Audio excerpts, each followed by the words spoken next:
إن الحمد لله نحمده ونستعينه ونستغفره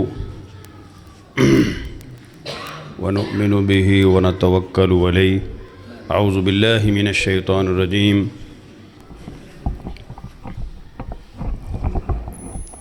فمن يعمل من الصالحات وهو مؤمن فأولئك كان سعيهم مشكورا.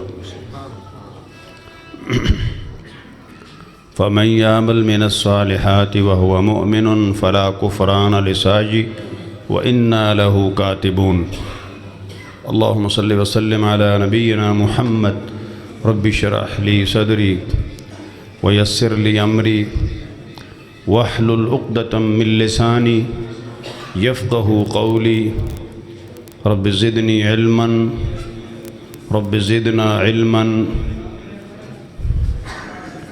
معزز سامعین،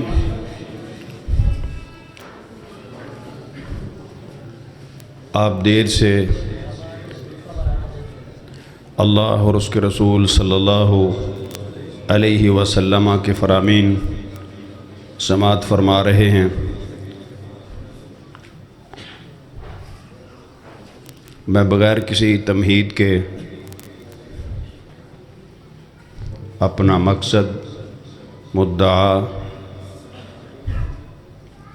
آپ کے سامنے رکھتا ہوں. اللہ سبحانہ و تعالی اپنے بندوں کے کیے گئے اعمال کی بڑی قدر کرتے ہیں. مسند احمد میں روایت ہے، حضرت قبیصہ بن مخارق رضی اللہ عنہ نبی محترم صلی اللہ علیہ وسلم کی خدمت میں لاٹھی کا سہارا لیتے ہوئے کابرت سنی ورق عظمی، ہڈیاں بسیدہ ہو گئی ہیں اور بوڑھے ہو چکے ہیں. اس زندگی کے حصے میں آپ کی خدمت میں حاضر ہو رہے ہیں. آپ نے پوچھا، قبیصہ کس لیے میرے پاس آئے ہو؟ یہ ایکو تھوڑی کم کر دیں، اللہ آپ کو برکتیں دے. آپ نے پوچھا، قبیصہ رضی اللہ عنہ کس لیے یہاں آئے ہو؟ عرض کرتے ہیں، لِتُعَلِّمَنِي مَا يَنفَعُنِي، میں آپ سے ایسا علم سیکھنے آیا ہوں جس کا مجھے آخرت میں فائدہ ہو، دنیا میں بھی فائدہ ہو اور آخرت میں بھی فائدہ ہو. قرآن اور سنت یہ رہنمائی کرتا ہے اپنے ماننے والوں کی، انہیں قطعی سیدھے راستے پر چلاتا ہے. آپ نے ان کو جو مسئلہ بتایا تو وہ بتایا ہی، نفع مند علم دیا، ساتھ یہ بھی فرمایا، قبیصہ ما مررت بحجر وشجر ولا مدر الا استغفر لك، او کما قال صلی اللہ علیہ وسلم. آپ نے ارشاد فرمایا، قبیصہ رضی اللہ عنہ جس درخت کے پاس سے گزرے ہو، درخت کا تنا، ٹہنیاں، پتے، اور جس پتھر سے گزرے ہو اس کے کنکر اور ٹیلے، ریت کے ذرے، سب نے تیرے لیے بخشش کی دعا کی ہے. یہ دین کا علم جس کے داعی ہیں ہمارے بزرگ جناب طاہر رفیق صاحب، اللہ رب العزت ان کی کوششوں میں برکت فرمائے، آمین ان کے اہل و عیال کو برکتوں سے نوازے، آمین ان کے ساتھیوں کو اور ان کی ٹیم کو برکتوں سے نوازے۔ آمین اللہ کے یہ انعام ہوتے ہیں خصوصی کہ بڑے لوگ نصیب ہو جائیں۔ البرکۃ مع اکابرکم، ارشاد ہوتا ہے تمہاری برکت اللہ نے تمہارے بڑوں کے ساتھ رکھی ہے۔ بڑے بابرکت انسان ہوتے ہیں، انہوں نے زندگی کی کئی بہاریں دیکھی ہوتی ہیں، کئی طرح کے امتحانوں اور آزمائشوں سے گزرے ہوتے ہیں، اس لیے وہ ایمان کی وجہ سے بابرکت انسان بن جاتے ہیں۔ اور حقیقت یہ ہے جس نبی کے ہم ماننے والے ہیں اس کی ہمدردی، اس کی خیر خواہی، بڑوں کو چھوٹوں کو، اپنوں کو بیگانوں کو، سب کو اس نے گھیر رکھا ہے۔ الصحیحہ میں ایک روایت ہے، امی عائشہ صدیقہ طیبہ طاہرہ رضی اللہ عنہا، ایک دن انہوں نے دیکھا کہ آپ بڑے ہی خوش ہیں۔ انسان کو اللہ تعالیٰ نے اس نعمت سے نوازا ہے، خوش ہو تو اس کی خوشی چہرے پر عیاں ہو جاتی ہے، پریشان ہو تو اس کی پریشانی بھی عیاں ہو جاتی ہے۔ تو امی عائشہ صدیقہ طیبہ طاہرہ بڑی سمجھدار تھیں، فوراً بھانپ گئیں، اندازہ لگا لیا کہ آپ اس وقت انتہائی خوش ہیں، تو کیوں نہ ہو کوئی فائدہ اٹھا لوں۔ عرض کرتی ہیں آپ میرے لیے دعائی کر دیں۔ آپ نے فرمایا اے اللہ میری عائشہ کے چھوٹے بڑے اگلے پچھلے گناہ بخش دے۔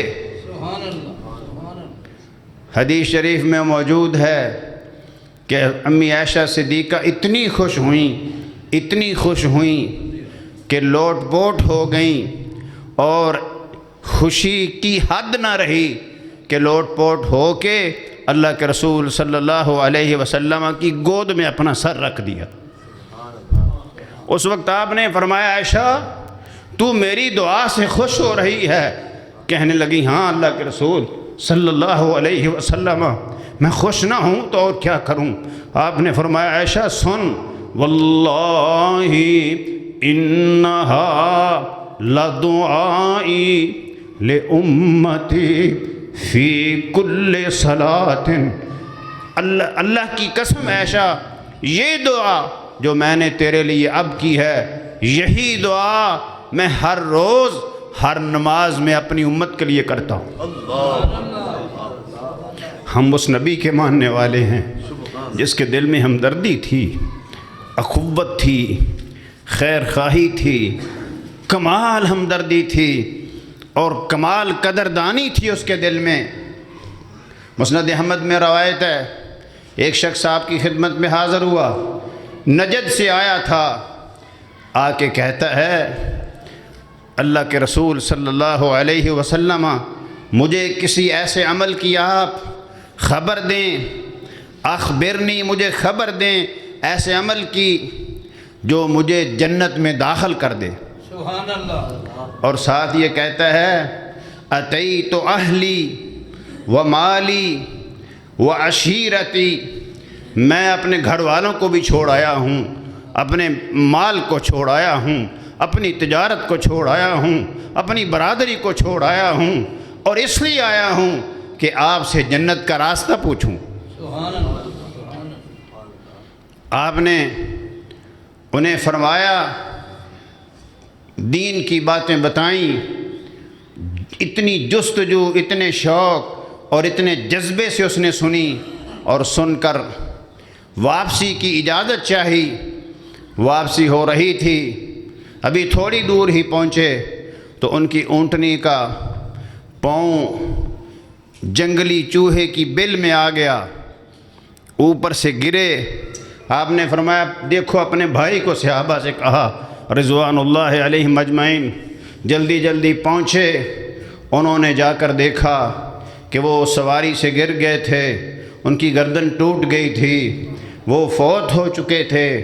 ارشاد فرمایا اس کو اٹھاؤ اور میرے قریب لاؤ۔ قریب لایا گیا۔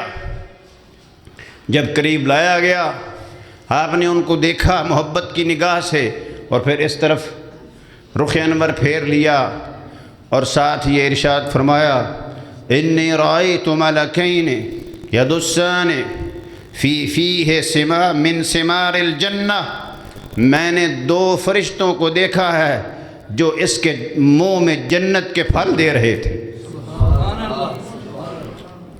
فعلمت انہ مات جائعا، میں نے یہ اندازہ کر لیا کہ یہ راستے میں کچھ چیز کھانے کے بغیر ہی سفر کرتا رہا ہے۔ ایک لگن تھی کہ میں جلدی اللہ کے رسول کی خدمت میں پہنچ جاؤں، جلدی زیارت کروں، جلدی دین کی باتیں سنوں، اور سن کر پھر ان پر عمل کروں۔ یہ جذبہ، میرے رب نے اس جذبے کی کتنی قدر کی، اسی لیے تو فرماتا ہے رب العزت فَمَن يَعْمَلْ مِنَ الصَّالِحَاتِ وَهُوَ مُؤْمِنٌ فَلَا كُفْرَانَ لِسَعْيِهِ وَإِنَّا لَهُ كَاتِبُونَ۔ سبحان اللہ۔ جو بھی شہری ہو، دیہاتی ہو، کالا ہو، گورا ہو، مرد ہو، عورت ہو، جو بھی اچھا عمل کرے اور ہو بھی مومن، اندر اس کے ایمان کی بتیاں جگمگ کر رہی ہوں، رب العزت نے فرمایا فلا کفران لسعی، ہم اس کی کوشش کی نہ قدری نہیں کرتے۔ وَإِنَّا لَهُ كَاتِبُونَ، سبحان اللہ۔ حالانکہ لکھتے فرشتے ہیں، نیکیاں بھی اور برائیاں بھی۔ میرا رب یہاں فرماتا ہے ہم اس کی کوشش کو لکھتے جاتے ہیں۔ اور حدیث شریف میں ہے، حدیث قدسی ہے، جب بندہ بیمار ہو جاتا ہے اللہ سبحانہ و تعالی ان فرشتوں سے پوچھتے ہیں جو اس کے اچھے اعمال لکھتے تھے کہ میرا بندہ بیمار ہو گیا ہے، تو اگر یہ تندرست ہوتا پھر سارے اچھے اچھے کام کرتا، اب چونکہ یہ قید ہو گیا ہے، بستر پر قید کر دیا گیا ہے بیماری کی وجہ سے، اللہ سبحانہ و تعالی اپنے فرشتوں سے فرماتے ہیں جتنے کام یہ صحت مندی میں کرتا تھا سارے لکھ لکھ کے مہریں لگا لگا کے سنبھالتے جاؤ، جب میرے پاس آئے گا تو اجر اس کو پھر میں خود دوں گا۔ میرا رب بڑا ہی قدردان ہے۔ آپ نے کئی مرتبہ علماء سے، مولانا رفیق طاہر صاحب سے اور یہ عزیز بیٹے ابو بکر سلطان سے، اللہ سے جوان کی زندگی میں برکت فرمائے، اسے اپنے دین کے لیے قبول فرمائے، مولانا نعیم الرحمن شیخ پوری صاحب اور جتنے اہل حق ہیں، علماء ہیں، اللہ سب کی زندگیوں میں برکت فرمائے۔ یہ واقعہ دنیا کی کوئی ایسی مسجد نہیں، دنیا کا کوئی ایسا ممبر نہیں، نہ چھوٹی مسجد نہ بڑی مسجد، حتیٰ کہ مسجد الحرام، مسجد نبوی شریف، اس کے ممبر پر بھی یہ واقعہ وہاں بیان ہوا ہے۔ میں آپ کی صرف توجہ کرانا چاہتا ہوں، کوئی میڈیا نہیں تھا، کوئی چینل نہیں تھا، کوئی کیمرے نہیں لگے ہوئے تھے، ایک شخص نے 100 بندہ قتل کیا، 100 کا قاتل ہے، پہلے 99 قتل کیے تھے۔ پھر ایک مفتی صاحب سے پوچھا کہ میری توبہ کی کوئی سبیل بن سکتی ہے، میری کوئی توبہ کا راستہ نکل سکتا ہے؟ وہ مفتی اللہ کی رحمت سے بالکل ہی اس کو پتہ نہیں تھا کہ اللہ کی رحمت کتنی وسیع ہے، اس کو علم نہیں تھا، بے علم مفتی تھا۔ اللہ تعالیٰ قبر روشن فرمائے، حافظ صلاح الدین یوسف صاحب کی، انہوں نے اس حدیث پر نوٹ لکھا ہے، اہل علم اس کو ذرا سوچیں سمجھیں غور کریں۔ کہتے ہیں مسئلہ اس نے بتایا تھا، نہیں تیری اب توبہ قبول نہیں ہوگی، اتنے بندے مار کے تو اب توبہ کی طرف نکلا ہے، اس نے اس کو بھی مار دیا۔ بتایا تو اس نے بھی مسئلہ ہی تھا، اس کا مطلب ہے مسئلہ سمجھ سوچ کے بتانا چاہیے۔ وہ مسئلہ بتاتے ہوئے اپنی زندگی سے بھی ہاتھ دھو بیٹھا۔ بتایا اس نے مسئلہ ہی تھا، دوسرے عالم کے پاس اس کے اندر جو چنگاری چمک اور سلگ چکی تھی وہ بجھنے کا نام نہیں لیتی تھی۔ پھر وہ دوسرے عالم کے پاس پہنچا اور اس سے کہا هل له من توبۃ، کیا کوئی میری توبہ کا راستہ نکل سکتا ہے، میرا اپنے رب کے ساتھ جڑنے کا راستہ نکل سکتا ہے؟ تو اس عالم نے پتہ ہے کیا کہا؟ من یحول بینہ وبین التوبہ، میری ہمت نہیں کہ میں تیرے درمیان اور تیرے رب کے درمیان رکاوٹ بن سکوں۔ تو جب اس کو ملنے کے لیے آ گیا ہے، فرشتوں نے کہا تھا یہی، جاء تائبا مقبلا بقلبہ الی اللہ، وہ آیا ہے جاء تائبا، پورا آ گیا ہے، ادھورا نہیں آیا۔ جب وہ اللہ کی طرف آ گیا تو پورا آیا، جاء تائبا مقبلا بقلبہ الی اللہ، اللہ تعالیٰ کی طرف وہ اپنے پورے دل کے ساتھ، دل کے رجوع کے ساتھ آ گیا۔ اللہ نے اسے ایسا قبول فرمایا کہ دنیا کا کوئی ممبر اس کے تذکرے سے خالی نہیں، دنیا کی کوئی مسجد اس کے تذکرے سے خالی نہیں۔ اللہ نے اس کی اتنی مشہوری کرا دی، اور اتنی مشہوری تو اربوں روپے لگا کر بھی نہیں ہوتی۔ کائنات کے بنانے والے کی قسم، لوگ مشہوریاں تلاش کرتے ہیں، میرے رب کے ساتھ جس کا تعلق قائم ہو جائے اس کی مشہوریاں وہی کرا دیتا ہے۔ سبحان اللہ۔ اس لیے اصل ہدف، ٹارگٹ، منزل بندے کی یہ ہونی چاہیے کہ میرا اپنے رب کے ساتھ تعلق صحیح ہو جائے۔ موبائل نعمت بھی ہے، فتنہ بھی ہے، آنکھیں نعمت بھی ہیں، فتنہ بھی ہیں، کان نعمت بھی ہیں اور فتنہ بھی ہیں، آزمائش بھی ہیں، عقل امتحان بھی ہے، فتنہ بھی ہے اور نعمت بھی ہے، خوبصورتی نعمت بھی ہے، فتنہ بھی ہے، اللہ کا انعام بھی ہے اور آزمائش بھی ہے۔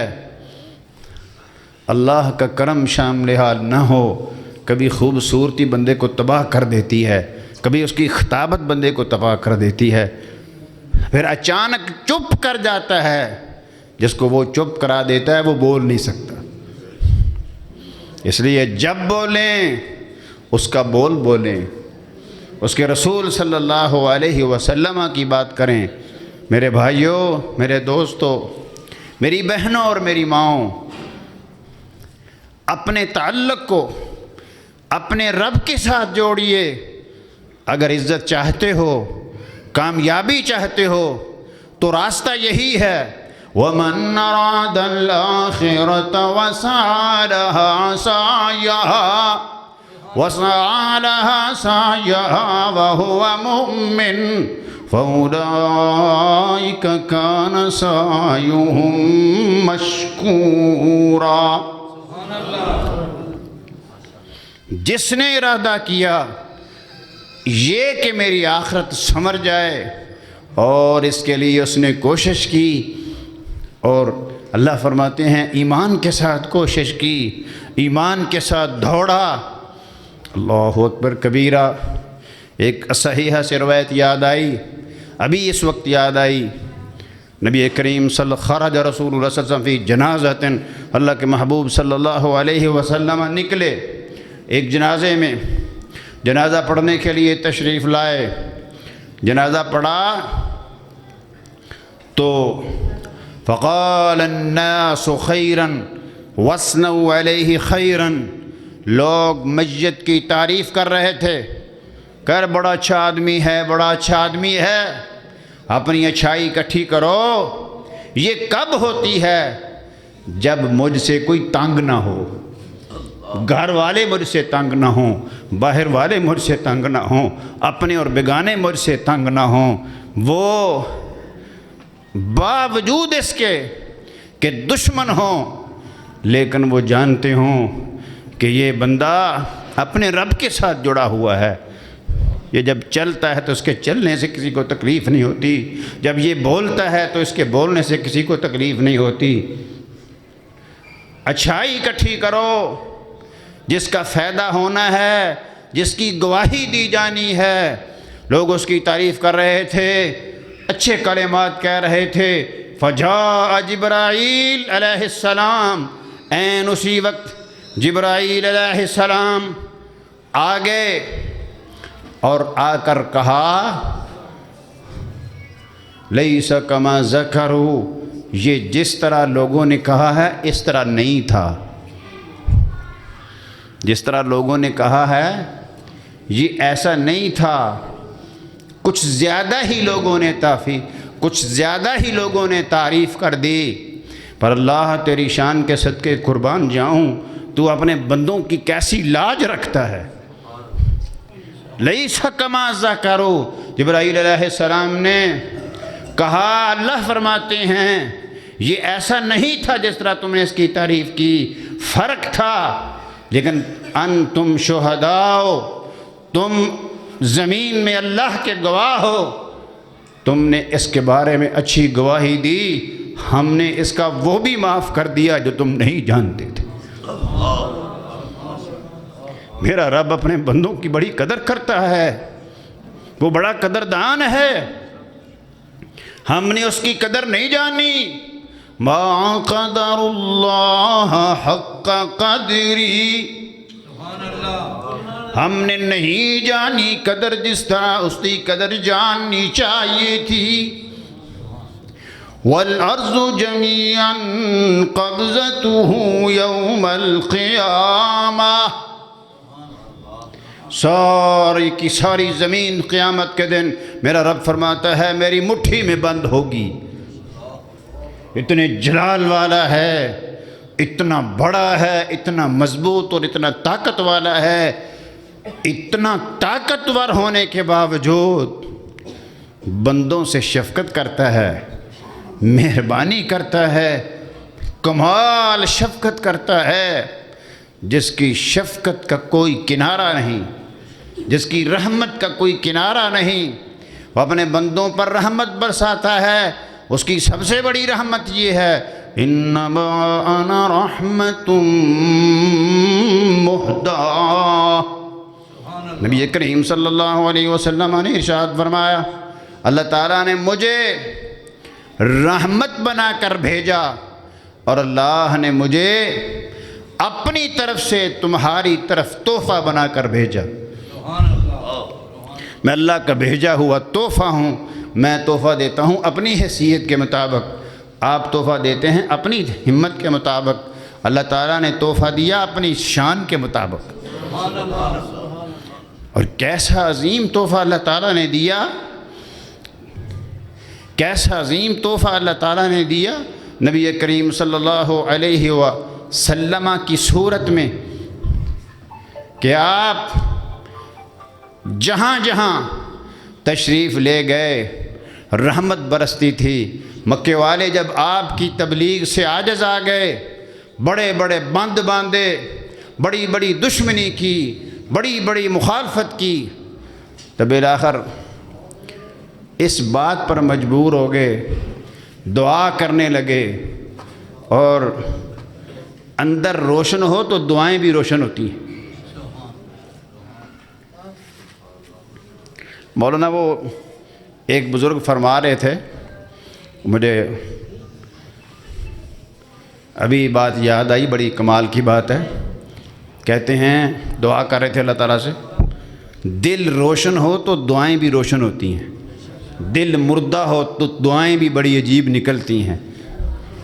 دعا کر رہے تھے، اے اللہ جو میری قسمت کا رزق آسمانوں میں ہے وہ نیچے اتار دے، اور میرے اللہ جو میری قسمت کا رزق زمین میں ہے وہ باہر نکال دے. ایک دن میں یو کے سینٹر، یہ لاہور میں بہت بڑا پلازا ہے، اس کے بہت سے تہہ خانے ہیں نیچے، وہاں سے میں اوپر آ رہا تھا تو میرے ذہن میں یہ دعا آئی کہ کس شخص کو پتہ تھا کہ نیچے تہہ خانوں میں اللہ نے تجارت رکھی ہے اور روزی رکھی ہے. اس لیے وہ دعا کر رہے تھے، اے اللہ جو میرا رزق زمین کی تہوں میں ہے وہ باہر نکال دے، اور جو دور ہے وہ قریب کر دے، اور جو قریب ہے اس میں برکت فرما دے. اور دل روشن ہو تو دعائیں روشن ہوتی ہیں، دل اندھا ہو تو دعائیں بھی اسی طرح ہوتی ہیں. جب عاجز آ گئے، آپ کا مقابلہ نہ کر سکے تو دعا کرنے بیٹھ گئے، اللہم ان کان ھذا ھو الحق فامطر علینا حجارۃ من السماء او ائتنا بعذاب علیم. سبحان اللہ. اے اللہ محمد صلی اللہ علیہ وسلم اگر سچے ہیں تو ہم پر پتھروں کی بارش برسا دے. کہنا تو یہ تھا سچے ہیں تو ان کی پیروی نصیب کر دے، ان کی محبت نصیب کر دے. الٹی کھوپڑی، مشرک کی الٹی کھوپڑی ہوتی ہے. کہنے لگے اللہ اگر یہ سچے ہیں، قرآن سچا ہے، محمد سچے ہیں صلی اللہ علیہ وسلم، تو ہم پر پتھروں کی بارش برسا دے اور ہمیں دردناک عذاب دے دے. اور مولا تیرے حوصلے پر بھی صدقے اور قربان جاؤں. وہ یہ دعا کر رہے تھے، اللہ پاک نے جواب دیا، فرمایا وَمَا كَانَ اللَّهُ لِيُعَذِّبَهُمْ وَأَنْتَ فِيهِمْ. میرے محبوب کے بارے میں اللہ نے ارشاد فرمایا کہ آپ جب تک ان میں موجود ہیں ان پر عذاب نہیں آئے گا. یہ تو عذاب مانگ رہے ہیں، میں کائنات کا مالک ہو کر کہتا ہوں جب تک آپ ان میں موجود ہیں ان پر عذاب نہیں آئے گا. آپ کا وجود بھی رحمت والا اور آپ کی تعلیم بھی رحمت والی. آپ سراپر رحمت بن کر دنیا میں تشریف لائے تھے، کمال کر دی. اللہ نے کیسی قدردانی کی. صحیح البخاری میں روایت ہے، صحیح مسلم میں بھی، دوسری حدیث کی کتابوں میں بھی اللہ کے پیغمبر نے فرمایا صلی اللہ علیہ وسلم نے لَقَدْ رَأَيْتُ رَجُلًا يَتَقَلَّبُ فِي الْجَنَّةِ. قسم اٹھا کر فرمایا کہ میں نے جنت میں ایک شخص کو ٹہلتے ہوئے دیکھا. زمیندار اپنی زمین پر ٹہلتا ہے، مربوں والے اپنے مربوں پر ٹہلتے ہیں. ہم نے دیکھا ہے پمپوں والے اپنے پمپوں پہ ٹہلتے ہیں، باغوں کے مالک اپنے باغوں کے اندر ٹہلتے ہیں. وہ کیوں وہاں ٹہل رہا تھا؟ وہ جنت کا مالک تھا. اس لیے رسول اللہ نے دیکھا، اپنی آنکھوں سے دیکھا. لَقَدْ رَأَيْتُ رَجُلًا يَتَقَلَّبُ فِي الْجَنَّةِ. میں نے ایک شخص کو دیکھا، وہ جنت میں ٹہل رہا تھا. میں نے اس کو ٹہلتے ہوئے دیکھا. اس نے کام کیا کیا تھا؟ راستے میں ایک ٹہنی كانت تؤذي المسلمین، مسلمانوں کی تکلیف کا باعث تھی. راستے میں ٹہنی آ گئی، وہ لوگوں کے سروں پہ لگتی تھی، راستے میں رکاوٹ تھی. اس نے وہ ٹہنی توڑی. محبوب فرماتے ہیں میں نے اس ٹہنی توڑنے والے کو خود اپنی آنکھوں سے جنت میں ٹہلتے ہوئے دیکھا. سبحان اللہ. میرا رب اپنے بندوں کے اعمال کی بڑی قدر فرماتا ہے. اس لیے میرے بھائیوں اپنی زندگی کو سنبھالو، اپنا خیال خود رکھو. اللہ نے یہ جو نعمتیں دے رکھی ہیں، کانوں کے راستے دل تک جاتے ہیں، آنکھوں کے راستے دل تک جاتے ہیں، دماغ کے راستے دل تک جاتے ہیں. یہ راستے پکیزہ رکھو، انشاءاللہ تمہارا دل بھی پاکیزہ رہے گا۔ جب دل پاکیزہ ہوگا، اپنی آنکھوں کی حفاظت کرو، اللہ تمہاری حفاظت فرمائے۔ ہو گیا؟ بارک اللہ فیکم۔ اللہ رب العزت ہم سب کی حاضری اپنی بارگاہ میں قبول فرمائے۔ استغفر اللہ لی ولکم ولسائر المسلمین۔